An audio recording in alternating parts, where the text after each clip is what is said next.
Of you. आपकी unit 6 चल रही थी, ठीक है। और यूनिट 6 में अब जो टॉपिक बचा है measurement of vibration, measurement of liquid level. तो मेजरमेंट ऑफ वाइब्रेशन या मेजरमेंट ऑफ एक्सेलेरेशन मैं ऑलरेडी जो है आपको अभी पढ़ा चुका हूँ, ठीक है।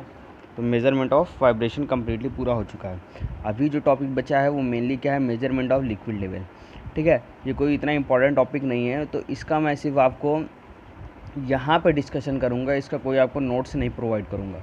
इसको आपको यहीं पे समझ के अपने से खुद से हिंदी और इंग्लिश दोनों में जो जिसमें लिखता है उसको लिख के मुझे सबमिट करना पड़ेगा, ठीक है। तो इसलिए पूरी बातें ध्यान से सुनिए, ठीक।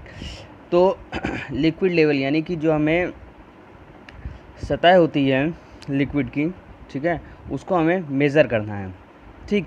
तो उसको मेज़र करने के लिए हम लोग इलेक्ट्रिकल ट्रांसड्यूसर की हेल्प लेते हैं। तो उसमें 3 आते हैं हमारे, कौन कौन से, रेजिस्टिव, कैपेसिटिव और इंडक्टिव, ठीक। Resistive, capacitive and inductive transducer. तो रेजिस्टिव ट्रांसड्यूसर में देखिए क्या होता है, ये एक वेसल है जिसमें हमारा लिक्विड फिल है, ठीक है। उसके बाद ये एक मरकरी है, मरकरी एज आपका कंडक्टर काम करता है यहाँ पे, ठीक है। अब उसके बाद ये क्या है, ये रॉड्स लगी हुई हैं, ये रॉड लगी हुई हैं। उसके बाद ये रेजिस्टेंस अटैच है इसमें, ठीक है। और ये फिर यहाँ पे एक एमीटर लगा हुआ है और ये फिर सप्लाई है, ठीक, पावर सप्लाई है, ठीक है। अब देखिए इसकी वर्किंग कैसे है। वर्किंग कैसे है कि जैसे ये लिक्विड लेवल है, स्टार्टिंग में तो ये क्या है, ये एक आपका डेटम लाइन है, यानी कि ये क्या है, रेफरेंस लाइन है, ठीक है, आधार तल है।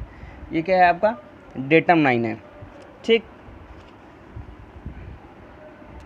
रेफरेंस, ठीक है, ये क्या है, रेफरेंस लाइन है ये, ठीक है। अब जैसे जैसे हम लोग क्या करते हैं, यहाँ पे इसका लिक्विड यहाँ पे हम लोग जब बढ़ाते हैं, लिक्विड लेवल बढ़ा, लिक्विड लेवल बढ़ने से क्या होता है कि ये जो हमारा मरकरी है ये क्या होता है, ऊपर उठता है, इधर से उठेगा, इधर से प्रेशर बढ़ेगा तो ये कहाँ जाएगा, ऊपर उठेगा, ठीक है। ऊपर उठने से वो जिस भी रॉड के कांटेक्ट में आता है, कांटेक्ट में आने से क्या होता है कि वो शॉर्ट सर्किट हो जाता है। शॉर्ट सर्किट होने से क्या होता है, इसमें करंट फ्लो होने लगती है और उसकी रीडिंग एमीटर पे शो होती है, ठीक है। तो उस हिसाब से जैसे इस पे आया तो इसका रेजिस्टेंस शो होगा, उसी हिसाब से एमीटर की रीडिंग आएगी। यहाँ पे आया तो इसके रेजिस्टेंस के साथ रीडिंग आएगी, ठीक है। तो जहाँ पे कांटेक्ट पे आएगा उसी हिसाब से रेजिस्टेंस के साथ उसकी एमीटर रीडिंग शो होगी। और ये जो एमीटर रीडिंग होगी ये आपकी प्रोपोर्शनल होगी किसका, जो इसका लिक्विड लेवल जितना बढ़ा है, ठीक है। तो इस तरह से इसमें हम लोग लिक्विड लेवल को मेज़र करते हैं, ठीक। तो ये हो गया आपका रेजिस्टिव ट्रांसड्यूसर। उसके बाद देख लेते हैं कैपेसिटिव ट्रांसड्यूसर। कैपेसिटिव ट्रांसड्यूसर में क्या होता है कि ये एक वेसल है, ठीक है, ये 2 कैपेसिटेंस हैं, ठीक है। बेसिकली कैपेसिटिव ट्रांसड्यूसर आपको वहाँ पे होता है जहाँ पे हाईली कंडक्टिव फ्लूइड होता है, हाईली कंडक्टिव फ्लूइड होता है, ठीक है, वहाँ पे इसका हम लोग यूज़ करते हैं। तो जो कैपेसिटेंस की ये जो प्लेटें होती हैं ये एज आ यहाँ पे वर्क करती हैं एनोड के रूप में, ठीक है, वर्क करती हैं एज आ एनोड, ठीक है। उसकी एक जो प्लेट होती है वो वर्क करेगी एज अ रेफरेंस एनोड, ठीक है, एक वर्क करेगी एज अ सपोर्टिंग एनोड, ठीक। अब देखिए इसमें जब हम लोग एसी सप्लाई प्रोवाइड करते हैं, ठीक है, एसी सप्लाई प्रोवाइड करने से क्या होता है कि ये यहाँ पे E1 है एसी सप्लाई और E0 है आउटपुट वोल्टेज, ठीक है। तो जब एसी सप्लाई करते हैं तो यहाँ पे इसके बीच में क्या होता है कि अर्थिंग यहाँ पे आ जाती है, ठीक है, यानी ये यहाँ से जुड़ा हुआ है तो इसमें अर्थ आ जाती है, ठीक। तो यहाँ पे क्या होता है, यहाँ पे कैपेसिटेंस जनरेट होने लगता है, ये एनोड हो गया, ये एक तरह का कैथोड बन जाता है, तो बीच में क्या है, कैसा होने, कैपेसिटेंस जनरेट होने लगता है, ठीक है। अब जब इस लिक्विड लेवल को हम लोग क्या करते हैं, इंक्रीज़ कराते हैं, तो ये कैपेसिटेंस में चेंज होता है, ठीक है। उसके लिए एक फार्मूला दिया गया है, E0 बराबर E1 C1/C1 + C2, ठीक है। जैसे ही ये इस कैपेसिटेंस में चेंज होता है, जैसे मान लीजिए C2 में चेंज हो रहा है, तो C2 हमारा कैसा है, इन्वर्सली प्रोपोर्शनल है किसके, E0 यानी आउटपुट वोल्टेज के, ठीक है। अगर C2 हमारा कम होता है तो E0 वोल्टेज हमारा क्या होगा, बढ़ जाएगा। C2 अगर हमारा बढ़ता है तो E0 वोल्टेज हमारा कम हो जाएगा। यानी कि कहने को मिलता है, अगर एक नॉन लीनियर वे में देखें, ठीक है, जो हमारा लिक्विड लेवल है वो आउटपुट वोल्टेज के किस तरह से होता है, नॉन लीनियर होता है। कैसे कि अगर लिक्विड वोल्टेज लिक्विड लेवल जो है हमारा उसको हम लोग इंक्रीज़ कर रहे हैं, ठीक है, तो C2 डिक्रीज़ हो रहा है, ठीक, और आउटपुट वोल्टेज इंक्रीज़ हो रहा है, ठीक है। इसी तरह से अगर लिक्विड लेवल हम लोग कम करते हैं तो C2 हमारा इंक्रीज़ हो रहा है, E0 हमारा क्या हो जाएगा, डिक्रीज़ हो जाएगा, ठीक। तो ये हो गया आपका कैपेसिटिव ट्रांसड्यूसर, ठीक है। इंडक्टिव ट्रांसड्यूसर में देख लेते हैं कैसे वर्किंग होती है। देखिए इंडक्टिव ट्रांसड्यूसर ये आपका यूज़ होता है कि जो कंडक्टिंग फ्लूइड होते हैं वहाँ पे, ठीक है, कंडक्टिंग लिक्विड कोई सी, जैसे वहाँ पे मरकरी यूज़ हो रहा था, ये हाईली कंडक्टिव के लिए है। ये कोई भी कंडक्टिव फ्लूइड है, ठीक है, नॉर्मल हो चाहे हाई हो, कोई सा भी हो, ठीक।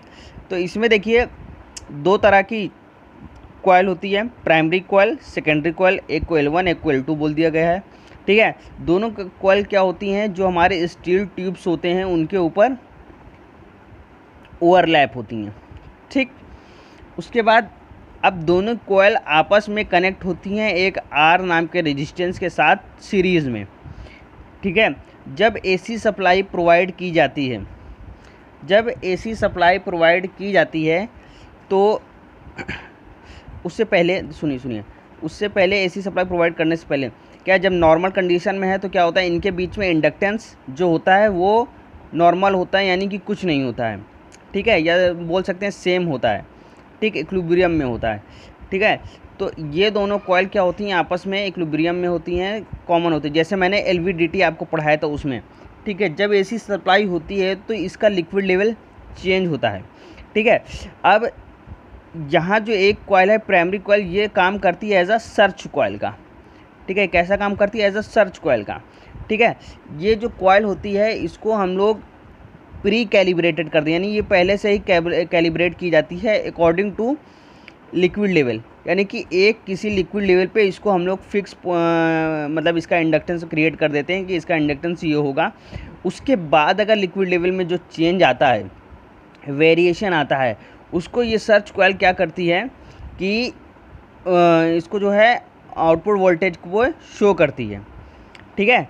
यानी कि अगर इसमें लिक्विड लेवल में चेंज आया तो सर्च कॉइल करेगी, उसका इंडक्टेंस चेंज होगा, सर्च कॉइल का इंडक्टेंस चेंज होगा, लिक्विड लेवल में चेंज हुआ तो सर्च कॉइल का इंडक्टेंस में चेंज होगा। इंडक्टेंस में जो चेंज होगा वो क्या करेगी, जो आउटपुट वोल्टेज आएगा हमारा उसको वहाँ पे डिस्प्ले करेगी, ठीक है। तो यानी कि जो आउटपुट वोल्टेज होगा वो हमारा किसके प्रोपोर्शनल होगा, लिक्विड लेवल पर, कैसा, नॉन लीनियर, ठीक है। यानी कि जो आउटपुट वोल्टेज होगा वो लिक्विड लेवल के कैसा होगा, नॉन लीनियर होगा, ठीक। वर्किंग समझ आ गई। यानी कि अगर लिक्विड लेवल में हमारा यहाँ पे चेंज होता है उसकी वजह से क्या होगा, इंडक्टेंस क्रिएट होगा। पर अगर इंडक्टेंस हमारा जो प्राइमरी कॉइल का प्री डिफाइंड इंडक्टेंस से मैच नहीं होता है, ठीक है, तो प्राइमरी कॉइल क्या करेगी, उसको जो है हमारे आउटपुट वोल्टेज पे ट्रांसफ़र कर देगी, यानी कि वहाँ पे हमारा जो आउटपुट वोल्टेज आएगा वहाँ पे डिस्प्ले होने लगेगा, ठीक है। ये वर्किंग है तीनों की, ठीक। आपको फिगर ज़रूरी था इसलिए मैंने फिगर बना के भेज दिया है। बाकी आपको इंग्लिश में जिसको इंग्लिश में लिखना है, जिसको हिंदी में लिखना है वो हिंदी में नोट्स एज अ असाइनमेंट मुझे सबमिट करेगा। Okay, thank you everyone.